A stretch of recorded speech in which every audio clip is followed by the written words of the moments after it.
Bonjour à toi, je suis Maëlle, naturopathe et leader d'Otera. Autrement dit, coach de bien-être et coach pro pour les femmes qui choisissent d'impacter le monde positivement. Tu écoutes le podcast Pratique Essentielle qui t'accompagne à découvrir et mettre en action les outils pour vivre et développer une vie puissante au naturel. Mes astuces, mes outils, mes expériences, mes réflexions à ton service chaque lundi matin. Installe-toi confortablement et offre-toi un quart d'heure d'introspection, de bien-être et de boost. C'est parti pour l'épisode du jour. Je suis ravie de te retrouver pour ce nouvel épisode du podcast de ta vie puissante au naturel. Et aujourd'hui, nous allons parler de la loi d'attraction. L'objectif de cet épisode, c'est de t'aider à mieux comprendre la loi de l'attraction pour pouvoir l'appliquer.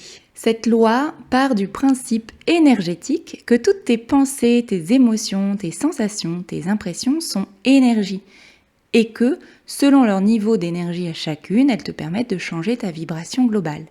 Quand tu élèves ton niveau d'énergie, tu attires des personnes, des choses ou des événements qui vibrent sur le même plan que toi.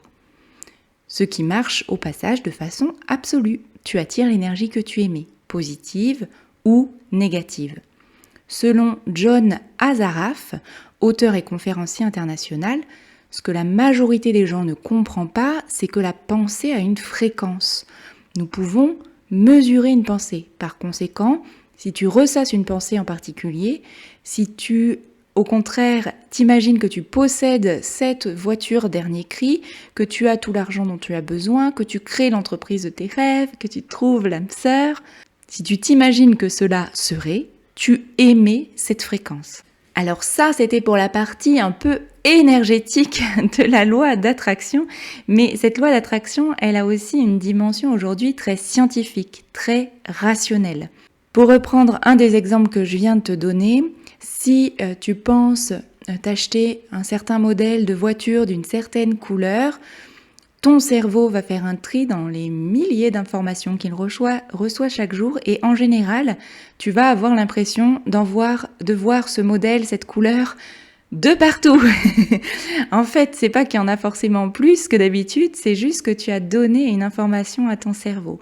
C'est donc pour ça que cette loi d'attraction, elle a aussi tout plein de données scientifiques très très rationnelles pour la servir et l'expliquer.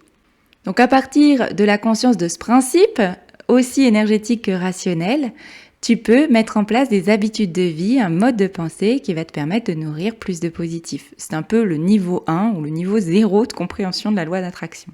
Et pour marquer peut-être encore plus ton esprit avec ce principe de la loi d'attraction, je t'invite à retenir ceci.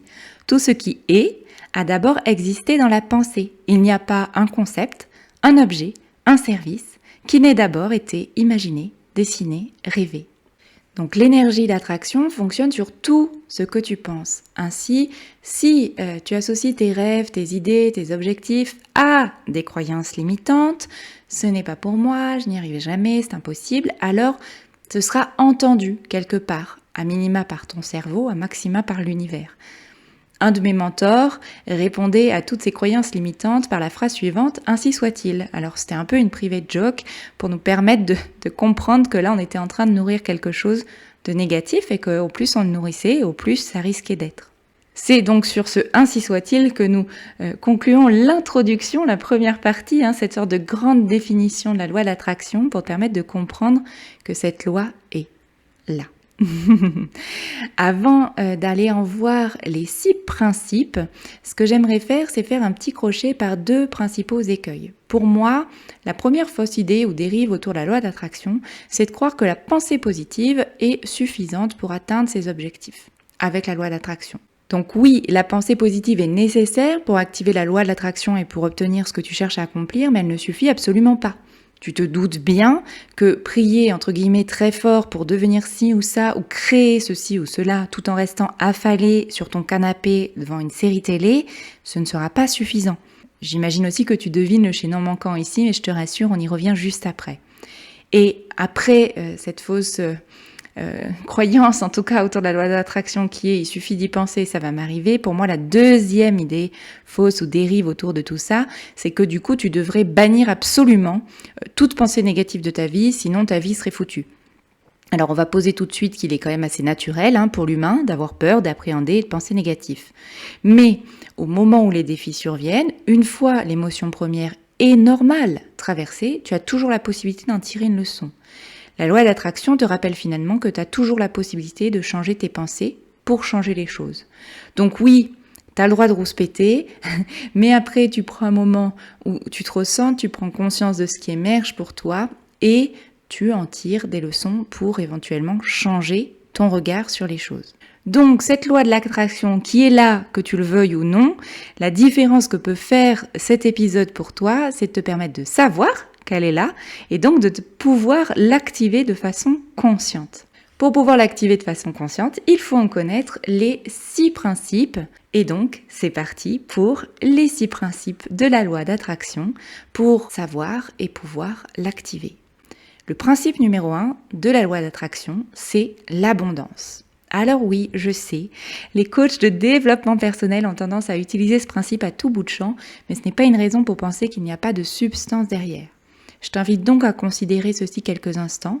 Le manque et l'abondance sont 2 directions opposées. Et c'est le choix de focus sur l'un ou l'autre que tu peux faire qui va donner à ton existence des expériences de vie radicalement différentes.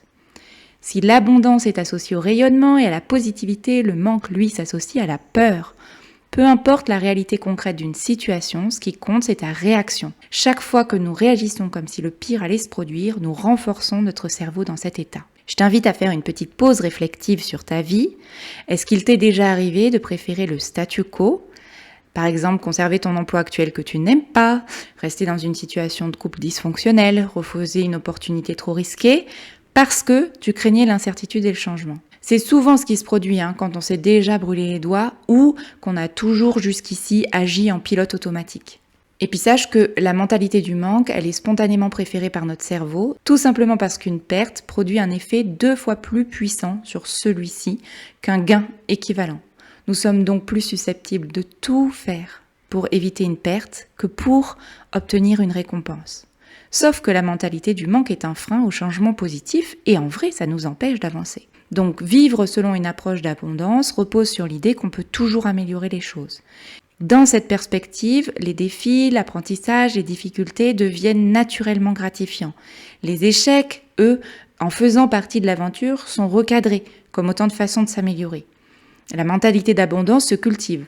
Retiens que pour cela, il te faudra t'y employer de manière consciente et investie. Un premier outil pour t'entraîner à cultiver le principe d'abondance, c'est tout simplement la pratique de la gratitude. C'est 3 choses par jour pour lesquelles tu éprouves du bonheur, de la joie, de l'amour ou de la reconnaissance et que tu vas prendre soin de noter le plus régulièrement possible dans un carnet, un journal, etc. Après le premier principe de la loi d'attraction qui était l'abondance, je t'invite à découvrir le deuxième principe qui est la manifestation. Pour comprendre ce deuxième principe, je t'invite à prendre un temps pour réfléchir à la dernière fois que tu as vécu dans ta vie une synchronicité. Tu penses à une amie et juste à ce moment-là elle appelle. Tu te rends dans un endroit où tu vas rarement et tu rencontres justement là une personne que tu voulais rencontrer depuis longtemps. Tu écoutes un podcast et le sujet du jour est justement celui dont tu parlais la veille avec ton compagnon ou ta compagne. Les synchronicités sont l'illustration du principe de manifestation. À ceci près que tu peux t'engager activement à manifester la vie dont tu rêves, même si dit comme ça peut paraître un peu insensé. Sauf qu'à craindre que ça ne marche pas, tu restes les bras croisés en attendant de voir si ça se produira tout en n'y croyant absolument pas. Est-ce que tu vois le cercle négatif? On peut donc commencer à manifester la vie à laquelle on aspire quand le désir et l'intention sont parfaitement alignés. Mets tout tes sens à contribution pour rendre tes rêves de plus en plus concrets dans ton cerveau. Un exercice pour apprendre à manifester sa vie, c'est la visualisation. Je te l'ai dit tout à l'heure, tout ce qui est existe d'abord dans la pensée. Il existe plein de façons différentes de visualiser. Il n'y en a pas une meilleure qu'une autre, mais il y a celle qui te parlera le plus. Et ce sera la bonne. Pour certaines, ça passera par la réalisation d'un tableau de visualisation. Pour d'autres, la pensée suffira. Pour d'autres encore, il leur sera plus précieux d'écrire. Est-ce que tu connais déjà ton canal préféré pour travailler à la visualisation de ce que tu as envie d'attirer à toi ou de réaliser? Je suis assez curieuse de le savoir. N'hésite pas à venir me le dire en commentaire ou en message privé. Et après avoir manifesté, nous allons aller visiter le principe numéro 3 de la loi d'attraction, à savoir le désir magnétique. Ton désir réel, doublé d'une grande intensité émotionnelle, c'est ce qui constitue le désir magnétique. Le simple fait d'enregistrer mentalement la possibilité d'une chose peut transformer ce qui se produit dans ton corps et aussi dans le monde extérieur. Tu vois, ces personnes dont on trouve qu'elles sont charismatiques, c'est qu'elles vibrent et émanent à partir du désir magnétique. Une autre façon de mesurer ce désir magnétique, une étude de l'Université College de Londres a montré que suite à un infarctus, les personnes optimistes étaient plus susceptibles d'apporter des améliorations à leur santé. Elles faisaient donc plus d'actions pour un changement positif que les pessimistes, en prenant soin de leur alimentation, en modifiant leurs habitudes de vie. Par conséquent, les risques d'une récidive diminuaient effectivement fortement pour les optimistes. Les pessimistes, eux, étaient 2 fois plus susceptibles d'obtenir un deuxième infarctus dans les 4 années suivant le premier. Encore une fois, nous vivons tous et nous allons tous vivre des événements prévisibles ou imprévisibles, plus ou moins agréables. C'est la manière dont nous y réagissons qui importe. L'émotion intense et positive nous procure une énergie renouvelée et la confiance nécessaire pour entreprendre de nouvelles actions qui transforment le désir réel en réalité plutôt que d'espérer en vain. Donc pour résumer, le désir magnétique, il passe par l'action, car c'est elle qui te permet de nourrir des émotions positives intenses et qui entraîne cette roue constructive tournée vers la matérialisation de tes désirs. Après le désir magnétique, allons découvrir, et non pas des moindres, le principe numéro 4, j'ai nommé la patience. Il arrive que l'on abandonne trop vite un objectif que l'on souhaite réaliser ou que l'on désespère d'obtenir des résultats malgré l'intention la plus nette et une concentration sans faille. Le principe de la patience, il est là pour te rappeler d'apprendre à aimer ou d'aimer le processus et de cultiver ta confiance. En cultivant ta confiance vers ton ou tes objectifs, tu laisses aux choses le temps de s'épanouir naturellement, sans faire une fixation sur le bout du chemin. Les progrès peuvent peut-être te sembler poussifs jusqu'au moment où tu arriveras au tournant, ce point de bascule qui fait que tout s'aligne finalement. C'est ce qui s'appelle aussi l'effet de masse critique. Une fois arrivé à ce palier, tout semble plus facile. Aime le chemin et cultive l'harmonie. Nous allons donc voir le principe numéro 5 de la loi d'attraction, qui est l'harmonie. L'harmonie, c'est l'endroit où tu te souviens que ton corps et ton esprit sont fondamentalement connectés. Et nos vies modernes, elles tendent à supprimer ce principe qui est pourtant fondamental. C'est en apprenant à atteindre une plus grande présence, une plus grande conscience de toi, à la fois de ton corps et tes émotions, que tu trouveras la force et l'harmonie qui te permettent de faire les meilleurs choix. Nous parlons donc de ta capacité à vivre l'instant présent et aussi de ta connexion à ton intuition. Tu sais, tous ces messages qui te donnent la chair de poule, qui te pincent le ventre quand quelque chose te fait intuitivement non, ou au contraire qui t'inondent d'une douce chaleur quand tu ressens que quelque chose est bon pour toi, est-ce que tu prends le soin de les remarquer? Est-ce que tu prends le soin de les écouter? Un corps en bonne santé, dois-je rappeler, on dit du corps qu'il est le véhicule de l'âme et des exercices de pleine conscience sont les 2 outils complémentaires de l'harmonie. Principe numéro 6 de la loi d'attraction, la connexion à plus grand que soi. C'est ce principe qui nous dit que nous sommes tous interconnectés et tous connectés à l'univers. Il vaudra donc toujours mieux adopter un mode de vie en harmonie avec les autres et l'univers que de diriger notre énergie contre les gens ou les circonstances. Dans un sens plus large, ce principe nous rappelle la responsabilité que nous avons les uns envers les autres. C'est Gandhi qui a mieux que personne exprimé comment appliquer ce principe simplement dans nos vies en disant « Soyez le changement que vous voulez voir dans le monde ». Fais d'abord avant de dire de faire. C'est le principe de la modélisation. Au lieu de critiquer et de moraliser les autres, fais avant tout pour toi et ancre-toi dans la joie que cela te procure. On parle de trier tes déchets à créer ton entreprise et ton enthousiasme rejaillira positivement autour de toi. La connexion à plus grand que soi, c'était le dernier principe de la loi d'attraction. Pour conclure cet épisode, je t'invite à retenir que les 2 principes de la manifestation et du désir magnétique sont ceux qui vont aiguiser ta conscience, la conscience de ce que tu veux et qui vont t'accompagner à poser les gestes et les actions qui te permettront d'y accéder. Les 2 principes de la patience et de l'harmonie sont ceux qui t'aideront à persévérer dans tes objectifs. Et les 2 principes de l'abondance et la connexion à plus grand que soi t'encourageront à considérer tes objectifs dans un contexte plus large, à réfléchir sur la place que tu prends dans le monde et donc à te procurer une motivation puissante. Moi, je suis assez curieuse de savoir si l'écoute de cet épisode t'a spontanément peut-être guidé vers un ou des objectifs pour lesquels tu décides d'activer la loi d'attraction en considérant les 6 principes.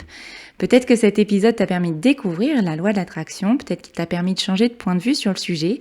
Écoute, n'hésite pas à venir nous le partager en commentaire. Si tu as aimé l'épisode, selon la plateforme d'écoute sur laquelle tu es, n'hésite pas à lui mettre ses 5 étoiles. Sinon, tu peux aussi t'abonner pour être informé du prochain épisode qui arrivera désormais le lundi, tous les 15 jours. Je te souhaite une magnifique semaine, une magnifique quinzaine et je te dis à très vite.